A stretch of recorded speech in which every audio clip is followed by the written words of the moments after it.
যে ব্যক্তি সকাল বেলা তিনবার তেলাওয়াত করবে আউযু বিল্লাহিস সামিউল আলিম মিনাশ শাইতানির রাজিম, এরপরে সূরা হাশরের শেষ তিনটি আয়াত তেলাওয়াত করবে, রব্বুল আলামিন ওই ব্যক্তির জন্য ৭০,০০০ ফেরেশতা নিয়োগ দিবেন যারা সারা দিন ওই লোকের জন্য মাগফিরাতের দোয়া করবে।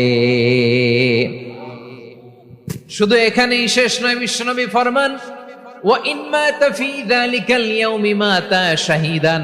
ওই দিন যদি ওই ব্যক্তিটা ইন্তেকাল করে, সে শহীদ হয়ে কিয়ামতের দিন আল্লাহর সামনে দাঁড়াবে। সকালবেলা যদি পড়েন তিনবার আউযু বিল্লাহিস সামিউল আলিম মিনাশ শাইতানির রাজিম তিনবার পড়ে সূরা হাশরের শেষ তিন আয়াত যদি তেলাওয়াত করেন, তাহলে আপনার জন্য আল্লাহ তাআলা ৭০,০০০ ফেরেশতা নিয়োগ করবে।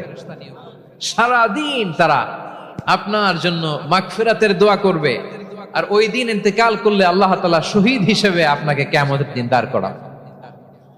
সুবহানাল্লাহ, এত আস্তে। আবার সন্ধ্যাবেলায় যদি পড়েন, সারা রাতের জন্য ৭০,০০০ ফেরেশতা